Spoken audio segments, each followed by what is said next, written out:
I never expected to be humiliated at my own brother's wedding reception. The day was perfect warm Arizona sun shining over a luxurious golf course in Scottsdale, guests laughing and raising glasses to celebrate.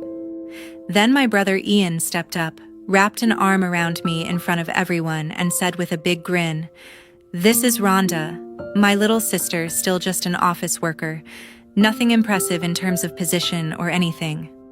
Polite chuckles spread through the crowd. A few sympathetic smiles like that explained everything about me. But his new wife Camden didn't join in the laughter. She looked at me more carefully, studying my face as if something didn't quite add up, then asked directly, "So, what do you actually do?" I set my champagne down, met her gaze, and answered with just one word. The room froze. No more clinking glasses, no background chatter. Every eye turned to me. My parents went pale, their expressions shifting in a way I'd never seen before. And Camden, her eyes widened slightly, a flash of recognition crossing her face that made it clear she knew exactly who I was. My name is Rhonda Bennett.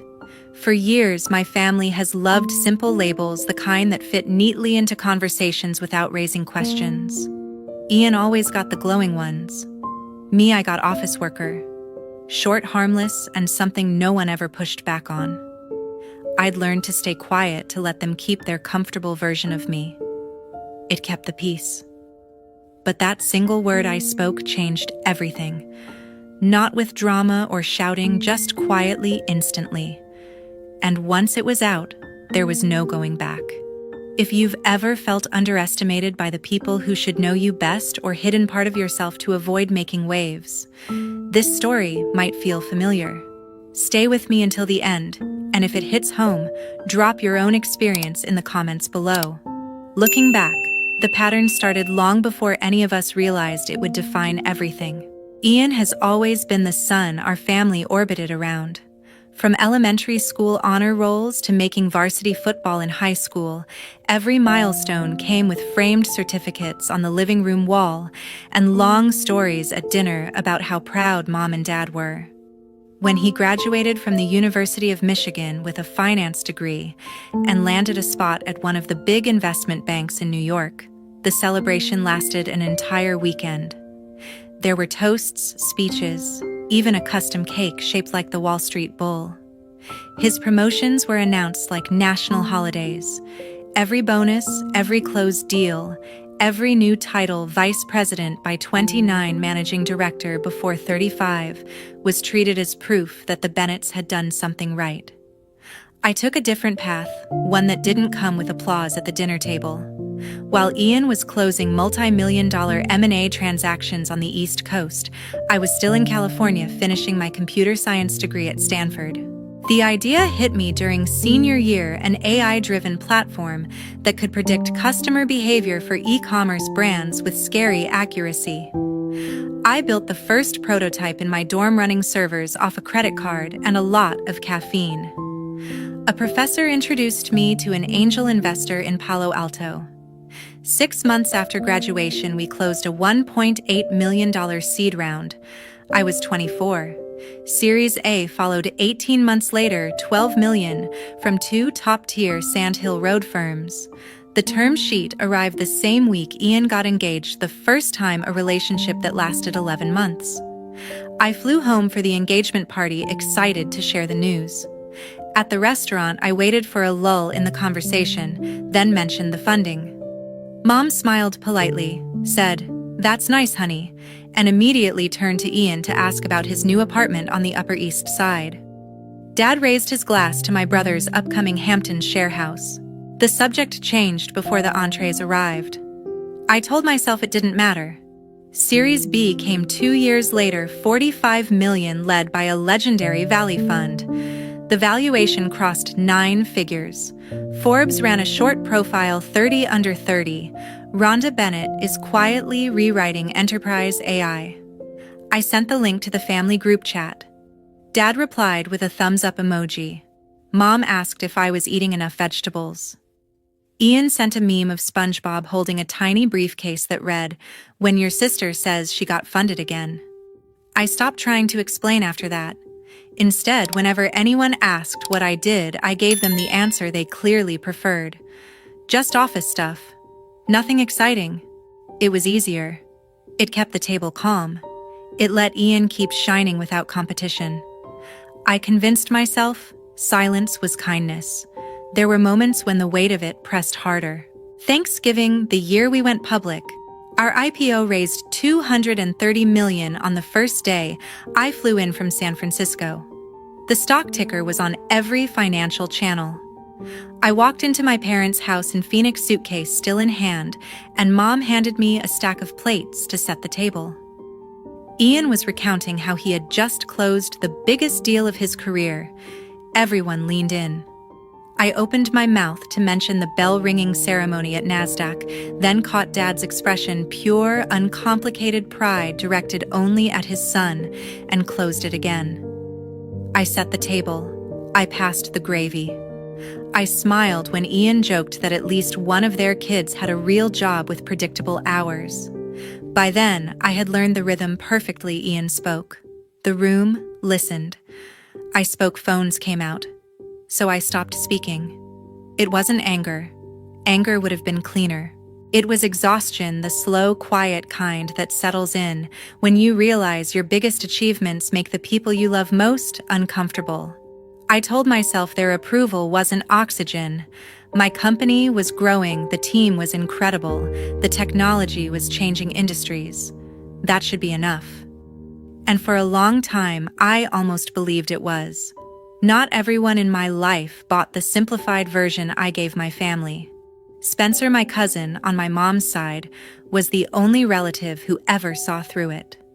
We grew up close, same age difference as siblings, but without the direct competition, and she noticed the signs early. The constant phone buzz at family gatherings, the way I'd step outside to take calls that clearly weren't casual. The exhaustion in my eyes after cross-country red-eyes from San Francisco back to Phoenix. She never pushed in front of others, but in private texts or quick moments alone, she'd check in. "You don't have to hide it from me," she wrote once after spotting a TechCrunch notification on my lock screen. Her advice was always gentle, protective. Keep the peace, especially with Ian's wedding coming up. They're not ready to hear it, and it'll just create tension no one needs on a day like that. She worried about backlash, about how my parents might feel overshadowed again. Spencer believed family harmony mattered more than individual spotlight, and her quiet support felt like permission to stay small, at least around them. Kendall saw it completely differently. We met freshman year at Stanford, bonded over late-night coding sessions and shared dreams of building something real. She was there the night I sketched the first algorithm on a napkin in the dining hall there, when we incorporated in a tiny apartment above a garage in Mountain View. Kendall became my first hire, then my confidant through every funding round and crisis. She knew the boardroom battles, the investor pressures, the thrill of watching our platform scale to millions of users, and she hated the version of me that showed up at family events. "You're letting them define you," she'd say on our weekly video calls from her office in Seattle, where she now ran product for a major tech firm. "They get the watered-down story while the rest of the world sees the real Rhonda, the one on stage at conferences, the one closing nine-figure deals. It's not fair to you." Kendall pushed hard, tell them, force them to acknowledge it, stop shrinking to fit their comfort zone. Her frustration came from love. She wanted me to feel as proud in front of my parents as I did in front of strangers who understood what I'd built. Their opposing views pulled me in different directions for years. With Spencer, conversations happened in stolen moments, a quick hug in the hallway at holiday parties, her hand slipping into mine under the table when Ian dominated yet another story. She'd whisper reminders that some things were better left unsaid if they only caused pain. Her perspective felt safe, familiar, like choosing the path of least resistance to protect the family unit. Kendall's talks were marathon phone sessions, often late at night after I'd landed from another trip. She'd walk me through scenarios. What if I casually mentioned the latest acquisition over dessert? What if I invited them to the office holiday party in the Bay Area?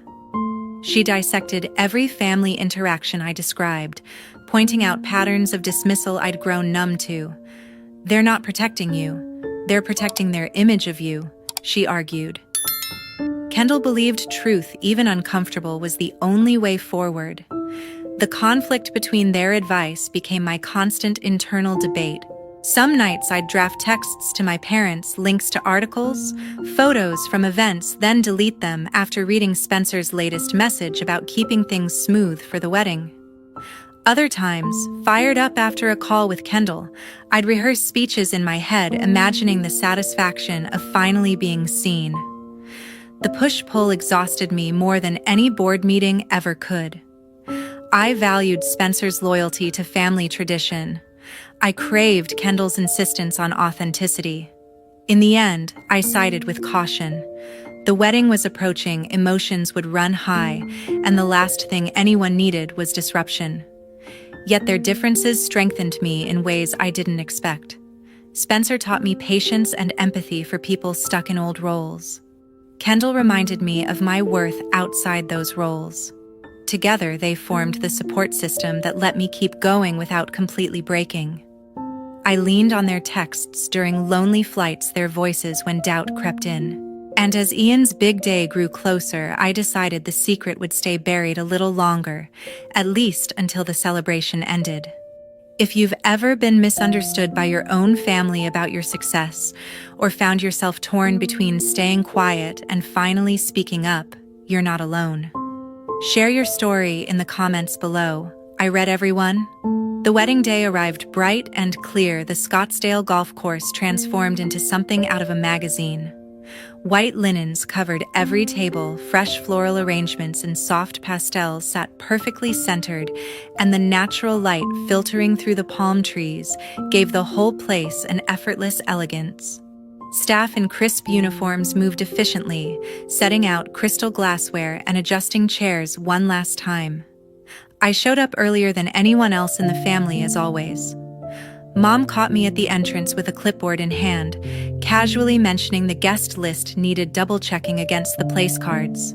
Dad pointed out the sound system for the ceremony might require a quick test. They didn't ask. Outright, it was just understood that I'd handle those details. Ian texted from the groom's suite. "Hey, can you make sure the playlist transitions are smooth for the processional?" No question about whether I'd just flown in from the Bay Area the night before, or if I wanted a moment to change out of travel clothes. I jumped in without hesitation. Moving between the event coordinator and the AV team, I spotted a microphone stand slightly off-center and fixed it, rearranged a few floral runners that were blocking sightlines, and confirmed the wireless mics had fresh batteries. Years of organizing company off-sites and investor dinners had made these things second nature. I noticed imbalances others missed. The coordinator thanked me more than once, assuming I was part of the planning team. Guests started arriving around noon, pulling up in luxury cars to the valet stand. Women in pastel dresses and men in light suits commented on how stunning the venue looked, how the desert backdrop made everything feel exclusive. Relatives I hadn't seen in years greeted me with quick hugs and the usual questions about office life, accepting my vague answers without follow-up. The ceremony area filled steadily, rows of white chairs facing a simple arch draped in greenery. I took my seat near the front but off to the side, smoothing my dress and watching the string quartet tune their instruments. Everything ran on schedule, the efficient in-position ushers, guiding late arrivals quietly. Then, the energy shifted. Ian appeared first at the head of the aisle, sharp in his tailored tux, waving to friends with that easy confidence he'd always had. Whispers and camera clicks followed him. Moments later, the music swelled and Camden entered on her father's arm. Her gown caught the light, perfectly simple yet elegant, with a long veil trailing behind. The crowd stood, phones raised to capture the moment. She smiled radiantly as she walked toward my brother, every step drawing more admiration. They exchanged vows under the arch, voices carrying clearly over the soft breeze. Rings slipped on fingers, the officiant pronounced them married, and the applause erupted as they shared their first kiss as husband and wife. I clapped along with everyone else, feeling the familiar mix of happiness for them and detachment from the spotlight. The newlyweds recessed down the aisle to upbeat music guests, tossing flower petals in celebration. Photos began immediately, large group shots on the lawn, the wedding party against the mountain views, endless combinations with parents and close friends. I hung back, helping direct a few confused aunts to the right spot when needed. As the sun climbed higher, people migrated to the reception area nearby, where shaded tables awaited with chilled signature cocktails. The band started a light jazz set, and servers circulated with appetizers. Compliments flowed freely. The venue choice was genius. The weather couldn't be better. The couple looked like they belonged on a magazine cover. Ian and Camden made their entrance to cheers, cutting the cake early for photos before settling into the head table. I found my assigned seat toward the edge of the family section, champagne in hand, watching the room orbit around them exactly as expected. From my spot, the contrast hit harder than usual, the opulence of the setting the attention on my brother and his bride, and my own role blending seamlessly into the background, useful but unnoticed. The ceremony wrapped up smoothly, the newlyweds leading everyone to the reception area, just a short walk across the manicured lawn. A live jazz band played soft standards as guests mingled around high-top tables, and a generous buffet spread with stations for carved prime rib, fresh seafood, and colorful salads. Signature cocktails, something with citrus and herbs, flowed freely from the open bar, keeping the mood light and celebratory. Ian wasted no time pulling together groups for photos, his energy pulling people in like always. He gathered colleagues from the bank, first recounting recent wins, landing a major tech client out of San Francisco, structuring a complex merger that made headlines in the journal, numbers that impressed even the most jaded in the crowd. Laughter followed his stories, backs slapped, glasses raised in admiration. Camden stood beside him, beaming, adding graceful comments that kept the focus on her husband. Family photos came next. Mom and Dad flanked the couple, then aunts and uncles cycled through. When it was my turn to step in for a sibling shot, Ian kept his arm around my shoulders a little longer than necessary, turning to the small cluster of guests nearby with that familiar wide smile. "And this is Rhonda, my little sister, still loyal to her office job. Nothing too flashy to brag about there." The group chuckled politely, a few nodding as if that fit perfectly with what they knew. One of Ian's co-workers made a light remark about how everyone needs someone steady in the family. I forced a smile, the heat rising in my chest, familiar but sharper in this setting. Camden glanced over during the laughter, her eyes lingering on me a beat longer than before. She tilted her head slightly, polite curiosity in her expression, but didn't say anything right away. Ian quickly steered the conversation elsewhere, asking about honeymoon plans in Italy, describing the Amalfi Coast villa he'd booked and how it overlooked the sea. The group latched onto that, questions about itineraries, recommendations for restaurants, travel stories from past trips. The reception gained momentum. Toasts began informally, friends standing to share funny anecdotes from Ian's college days or Camden's grad school adventures. Glasses clinked repeatedly, the band shifting to more upbeat tunes that got people swaying. Relatives pulled out phones for candid shots, the dance floor starting to fill with early enthusiasts.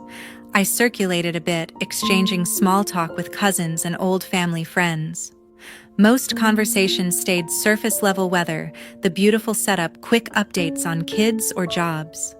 When anyone asked what I was up to, I stuck to the script, busy with work, nothing new.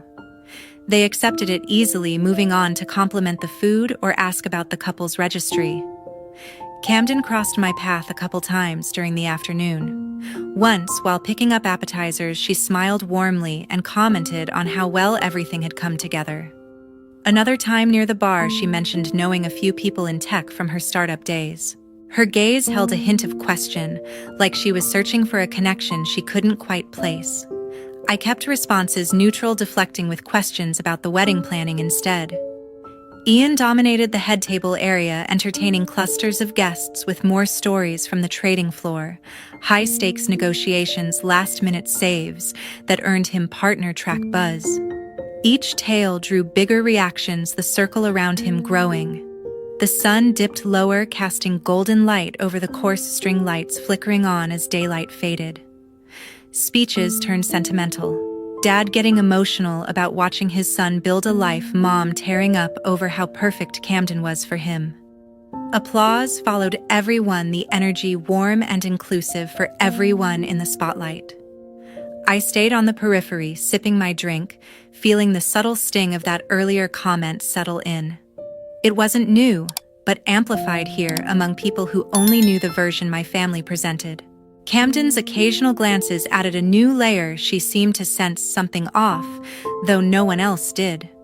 The afternoon wore on with dancing, starting in earnest laughter echoing across the grounds, the celebration building toward dinner. No one could have guessed what was coming next. Dinner service started as the band took a break. Servers placing the first course in front of each guest at the long tables arranged to maximize the stunning desert mountain views. Plates of seared scallops with citrus reduction arrived, the aroma mixing with the cooling evening air. Conversation flowed easily at first, forks clinking against china, compliments passed about the chef's choices. Ian stood again near the head of the main table, glass raised for one more informal toast. He thanked everyone for coming, spoke warmly about how Camden completed his life, then slipped in a light aside about family dynamics. How nice it was to have someone like his sister handling ordinary office duties while he chased the big deals. The comment landed softly, a few chuckles rippling down the table as an inside joke. Camden set her fork down, her attention fully on me now. She leaned forward slightly, voice calm but direct. "Rhonda, you said CEO earlier. What company exactly?" The question hung there, simple and unavoidable. I glanced around the table, once relatives, mid-bite friends smiling expectantly, then answered evenly. "The AI company that acquired your startup 2 years ago." Her face changed instantly, color draining as recognition hit. She repeated the full company name slowly, as if testing it aloud. "The one that bought us out for $48 million with the earn-out clause tied to user growth milestones." A few heads turned, confusion starting to spread. Camden continued, voice steady but quieter. "I remember the final negotiation meeting in your San Francisco office. You pushed hard on the IP terms, wanted full control of the core algorithm we'd spent 3 years building. We walked out thinking we'd lost everything until the revised offer came in 2 days later with better protections for the team." Guests exchanged glances, forks, pausing. She kept going, piecing it together for the table. "Then your team pivoted, the product, integrated it with enterprise tools, scaled it globally. It's the reason our old platform is now in half the Fortune 500 dashboards.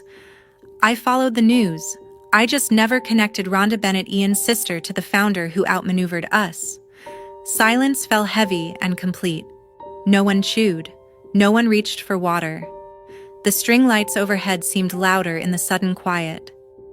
Mom's hand froze halfway to her glass, eyes wide as she stared at me. Dad's mouth opened slightly, then closed, his usual confident posture deflating.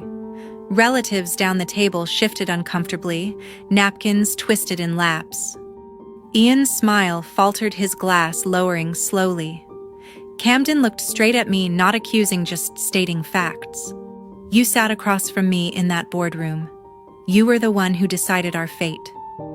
The weight of years settled in that moment, the glossed-over stories, the deflected questions, the easy assumptions, all exposed in one quiet revelation. No one spoke. The desert breeze carried the faint sound of the band setting up again in the distance, but at our table, everything had stopped. The air felt thicker, charged with the realization that the version of me they'd all accepted wasn't just incomplete, it had never been true. Ian broke the silence first, forcing a laugh that didn't reach his eyes. "Come on, everyone, she's joking. Classic Rhonda humor." His voice carried too loud, too bright as he waved a hand dismissively. A couple of guests chuckled nervously, hoping for an out. When no one fully relaxed, his expression hardened just a fraction. Seriously though, why hold back all this time? You waited until my wedding day to drop this kind of convenient timing, if you ask me. The accusation landed sharply, heads turning between us. Camden stayed quiet beside him, her gaze steady on the tablecloth.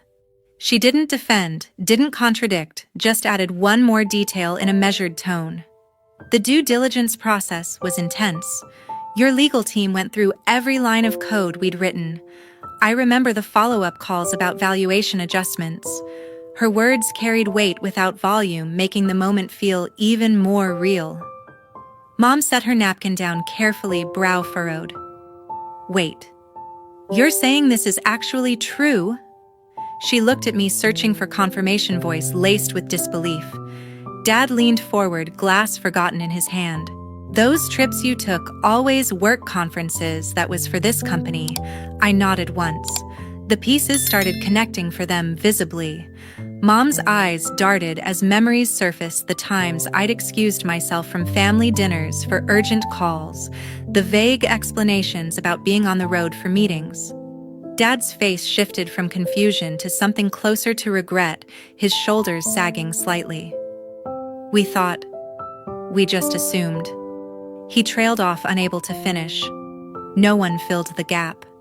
Guests shifted in their seats, conversations dying completely. A server approached with the main course but hesitated, sensing the tension, and quietly retreated. Plates sat untouched, wine glasses no longer raised. Ian tried again, voice rising with frustration. Look, if this is real, great, congratulations. But pulling it out now in front of everyone. On my day, he glanced around for support, but eyes stayed down, forks idle. Camden placed a hand on the table, not quite touching his arm. The lack of backup from her seemed to hit him hardest. His cheeks flushed deeper, the forced smile gone entirely.